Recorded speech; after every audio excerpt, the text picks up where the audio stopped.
وَلَقَدْ ذَرَأْنَا لِجَهَنَّمَ كَثِيرًا مِنَ الْجِنِّ وَالْإِنسِ، اور بے شک جنوں اور انسانوں کی اکثریت ہم نے پیدا ہی دوزخ کے لیے کی ہے۔ اللہم اجرنا من النار، آمین۔ لیکن یہ اللہ نے کوئی ظلم نہیں کیا، بلکہ اللہ تبارک و تعالیٰ نے اس کی ریزن بھی بتائی ہے۔ یہ اللہ کا ایکسپرٹ اوپینین ہے کہ یہ جو انسانیت اور جنات یہاں پہ آباد ہوئے ہیں، ان میں سے الٹیمیٹلی اکثریت دوزخ میں ہی جائے گی، بڑے کم لوگ ہوں گے جو جنت میں جانے میں کامیاب ہوں گے۔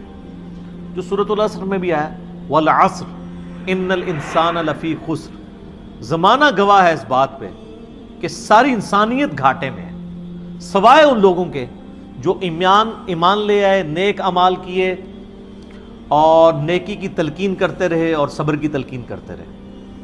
اس کے علاوہ پوری کی پوری انسانیت گھاٹے میں۔ اور دیکھ لیں زمانہ گواہ ہے کہ حضرت نوح علیہ السلام کے مخالفین تباہ و برباد کر دیے گئے، صرف 78 لوگ جو ہیں وہ کامیاب ہوئے۔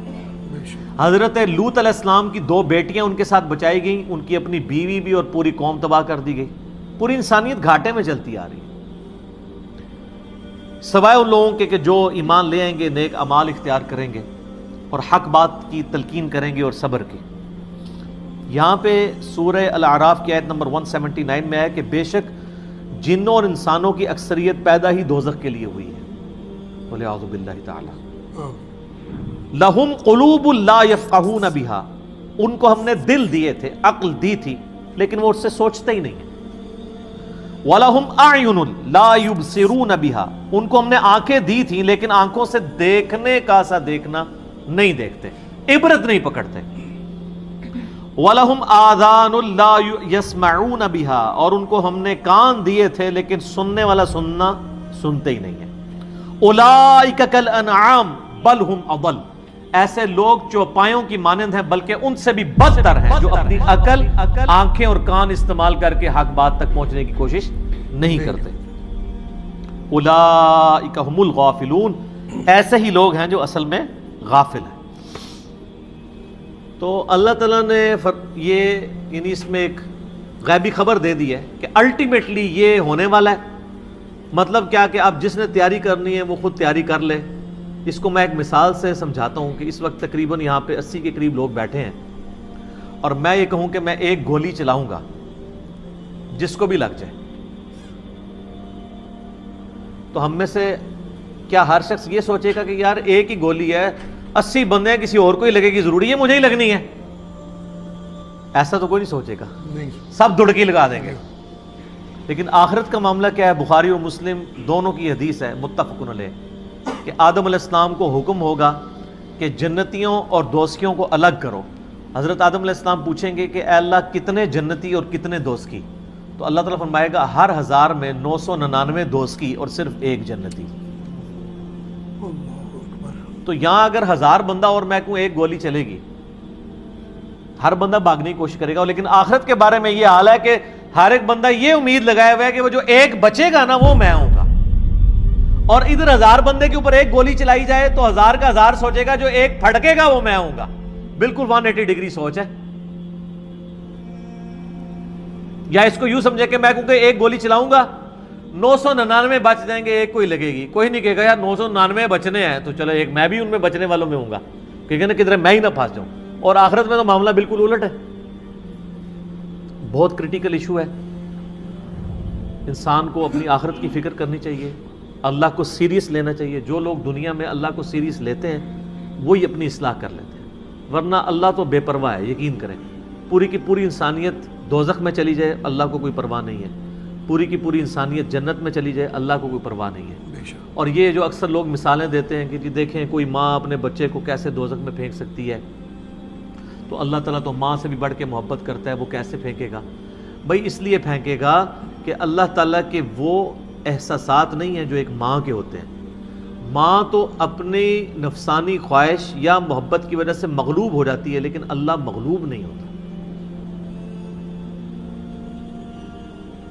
اللہ تعالیٰ کیا فرعون سے اس کی ماں سے بڑھ کے محبت کرتا ہے جو اس کا باغی ہے؟ یہ محبت تو ان لوگوں کے لیے جو اس کے تابع فرمان ہو۔ جو اللہ کے دشمن ہیں ان کے بارے میں تو اللہ تعالیٰ فرماتا ہے انا من المجرمین منتقمون، ہم مجرموں سے انتقام لے کے چھوڑیں گے۔ ان کے لیے یہ معاملہ نہیں ہے. ہمیں تو یہ بتایا گیا ہے اللہ تعالیٰ ایک بوڑھی نانی اماں ہے جس نے یہ ایک نعوذ باللہ ایک سسٹم چلایا ہوا ہے, اینڈ پہ سب کچھ چھوڑ دے گا. نہ, اگر یہ بات ہوتی تو انبیاء کرام علیہ السلام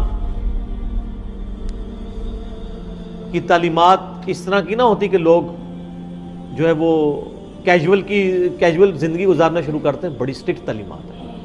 جامعہ ترمذی میں حدیث ہے کہ سیدنا عثمان غنی رضی اللہ تعالیٰ عنہ علیہ السلام کے بارے میں آتا ہے کہ وہ جب کبھی قبرستان جاتے تو اتنا روتے کہ ان کی داڑھی آنسوؤں سے تر ہو جاتی. تو اصحاب پوچھتے کہ آپ کے سامنے جب جہنم کا ذکر ہوتا ہے آپ پہ اتنی خشیت طاری نہیں ہوتی, لیکن قبرستان میں قبر کے سامنے یہ معاملات آپ کے ساتھ کیوں ہوتے ہیں؟ تو انہوں نے کہا کہ میں نے نبی علیہ السلام سے خود سنا تھا کہ قبر آخرت کی منزلوں میں سے پہلی منزل ہے, جس کی یہ منزل پھنس گئی اس کی اگلی منازل مشکل ہو جائیں گی, اور جس کی یہ منزل آسان ہوئی اس کی اگلی منازل آسان ہوتی چلی جائے گی. یہ وہ شخص کہہ رہا ہے جسے 3 دفعہ جنت کی بشارت ملی ہوئی ہے.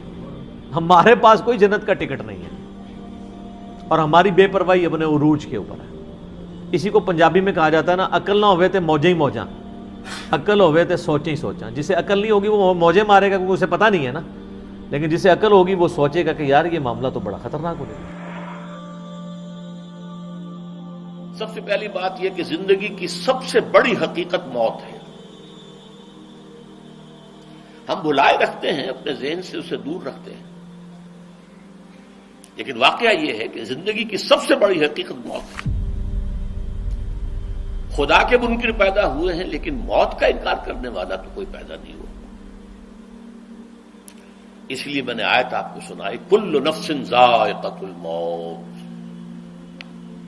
ہر سی نفس کو موت کا مزہ چکھنا ہے, ہر جاندار کو موت کا مزہ چکھنا ہے. ثم الینا ترجعون, پھر ہماری طرف لوٹا دیے جاؤ. تو زندگی کی سب سے اہم حقیقت موت, اور موت کے بعد رجوع الی اللہ, آخرت, یہ سب سے بڑی حقیقت ہے.